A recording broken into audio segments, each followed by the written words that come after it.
यह एक ऐसी दुनिया है जहाँ पैसों की कोई वैल्यू नहीं, यहाँ टाइम ही सब कुछ है। यहाँ अगर आपको कोई चीज खरीदनी है तो आपको उस चीज के बदले अपनी जिंदगी का कुछ टाइम देना पड़ेगा, तब जाकर आप उस चीज को खरीद पाएंगे। लेकिन इस दुनिया में एक अच्छी जिंदगी गुजारने के लिए आपके पास टाइम का होना भी जरूरी है, क्योंकि यहाँ जब किसी इंसान की एज 25 साल तक पहुंच जाती है तो उस इंसान के हाथ पर 1 साल का टाइम स्टार्ट हो जाता है। जिस पल काउंटडाउन 0 हुआ उसी पल वह इंसान खत्म। अमीरों के पास इतना टाइम था कि वह 1000 साल की जिंदगी भी जी सकते थे। अमीरों ने खुद के लिए एक अलग दुनिया बना ली थी जहाँ वो लोग एक सुकून भरी जिंदगी गुजार रहे थे, लेकिन वहीं दूसरी तरफ गेटो सिटी में रहने वाले गरीब लोग दिन रात मेहनत करके खुद के लिए टाइम कमाते थे, नहीं तो उनकी जिंदगी खत्म हो जाएगी। इन्हीं गरीबों की बस्ती में विल नाम का एक लड़का रहता था जिसकी घड़ी में सिर्फ 23 घंटे ही बचे थे। विल अपनी मॉम के साथ रहता था। अब क्योंकि 25 साल के बाद उम्र रुक जाती है, इसीलिए उसकी माँ 50 साल की होकर भी बहुत जवान दिख रही थी। आज विल की माँ का 50वां जन्मदिन था। विल अपनी मॉम का बर्थडे सेलिब्रेट करने के लिए पिछली रात ओवर टाइम करके एक शैंपेन की बोतल लाया था। यह देखकर विल की मॉम बहुत खुश हो जाती है और वो विल से कहती है कि मैं अपने पोतों को देखना चाहती हूँ, तुम किसी लड़की को डेट क्यों नहीं करते? जिस पर विल जवाब देता है कि इन सब चीजों के लिए टाइम किसके पास है। विल की मॉम ने उससे कहा कि इलेक्ट्रिसिटी बिल और बैंक से लिया हुआ लोन कल की डेट तक मुझे क्लियर करना होगा, नहीं तो हमें फाइन पड़ सकता है। इसीलिए अब मैं जा रही हूँ और कल रात तक सभी बिल्स और बैंक के लोन्स जमा करवा कर वापस आऊंगी। उसने कहा कि मेरे पास सिर्फ 3 दिन का टाइम है। इलेक्ट्रिसिटी बिल और बैंक का लोन चुकाने में मेरे पास लगभग सारा टाइम खर्च हो जाएगा, इसीलिए कल शाम को तुम जरूर बस स्टॉप पर मेरा इंतजार करना, ताकि मेरा सारा टाइम खत्म होने से पहले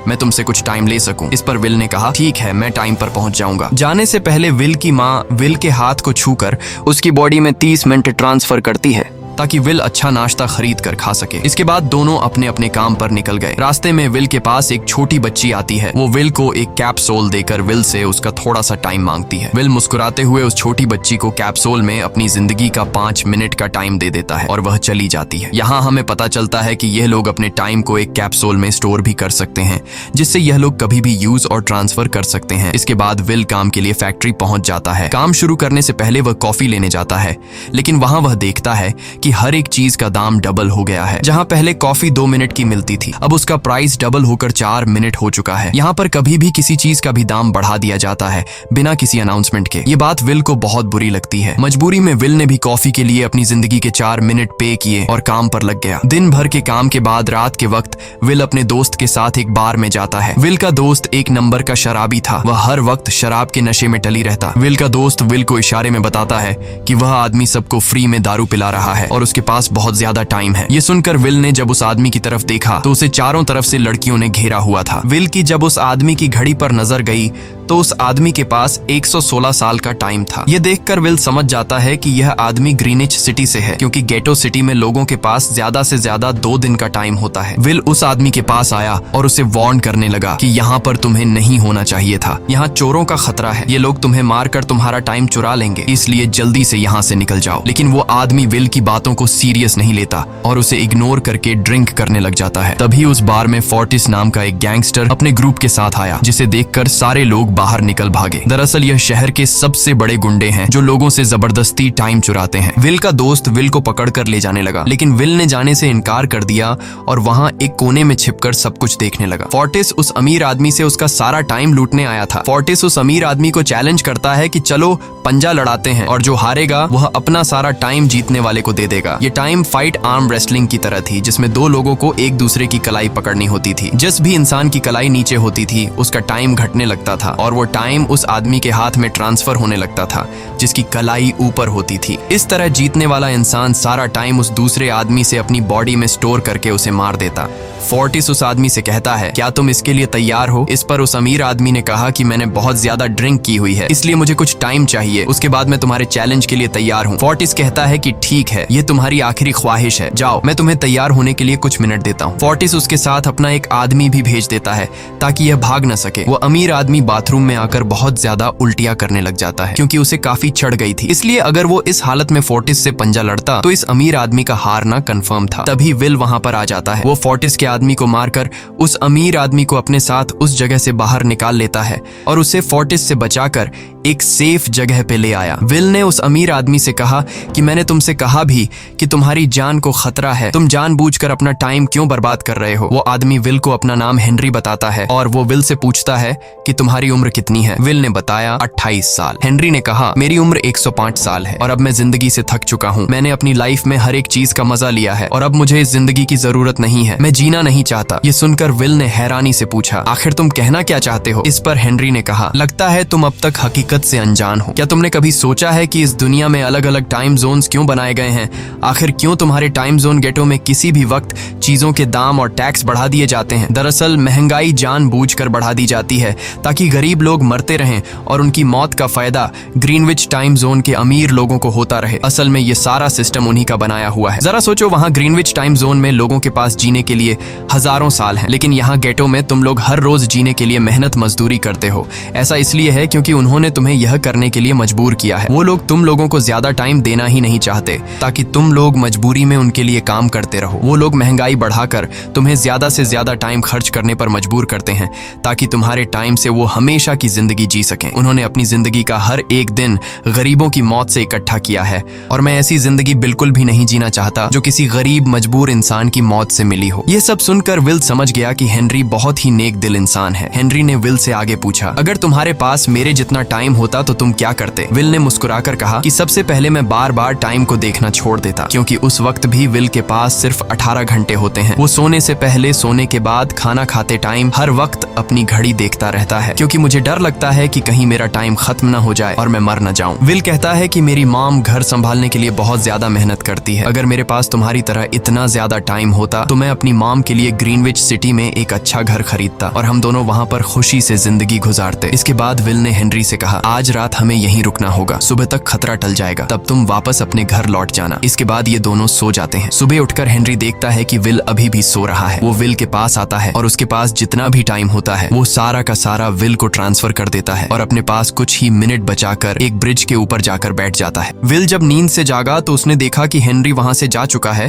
तभी हमेशा की तरह नींद से जागने के बाद विल ने अपनी घड़ी में नजर डाली। विल की घड़ी में 116 साल ऐड हो चुके थे। यह देखकर उसकी आंखें खुली की खुली रह गईं। उसे लगा कि वो अभी भी नींद में है और सपना देख रहा है। इसी दौरान विल की नजर विंडो पर पड़ी जिस पर लिखा था, मेरा टाइम बर्बाद मत करना। वो समझ जाता है कि हेनरी ने मुझे अपना सारा समय दे दिया है। तभी विल ने हेनरी को दूर एक ब्रिज के किनारे पर बैठे देखा। विल जल्दी से हेनरी की तरफ भागा, लेकिन अब बहुत देर हो चुकी थी क्योंकि हेनरी के पास अब बस कुछ ही सेकंड्स बचे थे और थोड़ी देर बाद वो एक झटके से मरकर ब्रिज से नीचे पानी में गिर गया। विल को हेनरी की मौत का बहुत ज्यादा दुख होता है। अब विल के पास 116 साल की जिंदगी थी और वो समझ जाता है कि अगर मैं यहाँ पर रहा तो लोग समझेंगे कि हेनरी को इसी ने मारा है। विल जल्दी से अपने दोस्त के पास जाता है। विल का दोस्त विल के हाथ में इतना सारा टाइम देखकर शॉक रह जाता है, जिसके बाद विल ने अपने दोस्त को दोस्ती की खातिर 10 साल का टाइम दिया। ये देखकर विल का दोस्त उसका दिल से शुक्रिया अदा करता है। विल कहता है कि यहाँ रहना मेरे लिए अब ठीक नहीं, क्योंकि इतने ज्यादा टाइम को देखते हुए मेरा टाइम छीनने के लिए कोई भी मुझे मार सकता है। अब मैं अपनी माँ के लिए ग्रीनविच सिटी में एक अच्छा सा घर खरीद सकता हूँ और वहाँ पर एक सेफ लाइफ गुजारूंगा। जिसके बाद विल अपने दोस्त को गुड बाय कहकर वहाँ से निकल जाता है और सीधा उस बस स्टॉप पर जाकर मॉम का इंतजार करने लगता है, जहाँ 2 दिन पहले उसकी मॉम ने उससे कहा था कि मैं इलेक्ट्रिसिटी का बिल और बैंक का लोन चुकाकर इस बस स्टॉप पर पहुंचूंगी। दूसरी तरफ विल की मॉम सारे लोन और बिल्स भरने के बाद घर लौटने के लिए बस में चढ़ी, पर तभी उसे पता लगा कि एक ही दिन में बस की टिकट के दाम डबल हो गए थे। पहले जहां टिकट 1 घंटे में आती थी वहीं अब प्राइस 2 घंटे हो गया था। ये देखकर विल की मॉम बहुत ज्यादा परेशान हो जाती है क्योंकि विल की मॉम के पास सिर्फ 1.5 घंटा बचा था। विल की मॉम बस ड्राइवर से रिक्वेस्ट करती है कि अगले स्टॉप पर मेरा बेटा उसे बाकी का टाइम दे देगा, लेकिन बस ड्राइवर ने साफ इनकार कर दिया और कहा कि अगर टाइम नहीं है तो फिर पैदल चली जाओ। लेकिन विल की मॉम को पता था कि अगला बस स्टॉप बहुत दूर है, अगर वह पैदल भी जाती है तो उसे पहुंचने में 2 घंटे लगेंगे। उस वक्त बस में ढेर सारे पैसेंजर्स सवार थे। विल की मॉम ने उनसे भी रिक्वेस्ट की पर किसी ने भी उनकी मदद नहीं की। इतने में ही बस वहां से निकल गई। विल की मॉम रेचल के पास ज्यादा टाइम नहीं बचा था, इसलिए वह दौड़ती हुई पैदल घर की तरफ भागने लगी। दूसरी तरफ विल अपनी मॉम के लिए फूलों का गुलदस्ता लिए बस स्टॉप पर उनका इंतजार कर रहा था, क्योंकि आज उसे अपनी मॉम का बर्थडे सेलिब्रेट करना था। बस जब उस स्टॉप पर पहुंची तो कई सारे पैसेंजर्स उतर आए, पर उनमें से विल की मॉम नहीं थी। विल यह देखकर परेशान हो जाता है और उसे समझ आ गया कि जरूर उसकी मॉम मुसीबत में है। वह उसी वक्त अपनी मॉम की तलाश में भागा। उधर रेचल के पास अब कुछ ही मिनट बचे थे। वह रास्ते में आने वाली गाड़ियों और लोगों के घरों का दरवाजा पीट पीट कर उनसे थोड़ा समय उधार मांग रही थी, लेकिन कोई भी उसकी मदद करने को तैयार नहीं था। इधर विल जब कुछ दूर गया तो उसे उसकी मॉम दौड़ती हुई नजर आ गई। अपनी मॉम को भागते हुए देख विल समझ गया कि उनके पास ज्यादा टाइम नहीं है। वह अपना अपना हाथ आगे करके तेजी से उनकी तरफ दौड़ने लगा। उधर रेचल के पास अब सिर्फ 10 सेकंड्स ही रह गए थे। वह भी पूरी तेजी से विल की ओर भाग रही थी, लेकिन जैसे ही रेचल अपने बेटे विल के पास पहुंची, उसका टाइम खत्म हो जाता है और वह मर जाती है। यह देखकर विल को बहुत दुख होता है, क्योंकि उसने अपनी मॉम के लिए क्या कुछ नहीं सोचा था। वह चीख चीख कर रोने लगा। अगली सुबह तक हेनरी की डेड बॉडी टाइम कीपर्स को मिल चुकी थी। ये टाइम कीपर्स वहां पर इन्वेस्टिगेशन करते हैं। आज की दुनिया में टाइम कीपर्स होते थे जो पुलिस की तरह थे। इन टाइम कीपर्स का काम भी क्राइम को रोकना होता है। टाइम कीपर्स के ऑफिसर रेमंड ने उस जगह में अच्छी तरह से जांच की, लेकिन उसे कोई भी क्लू नहीं मिला। तभी रेमंड की नजर उस ब्रिज के पास लगे सीसीटीवी कैमरा की तरफ गई। वह सीसीटीवी फुटेज चेक करने सीसीटीवी रूम के लिए निकल पड़ा। दूसरी तरफ विल समझ चुका था कि उसकी मॉम की मौत के लिए ग्रीनिच में रहने वाले अमीर लोग ही जिम्मेदार हैं,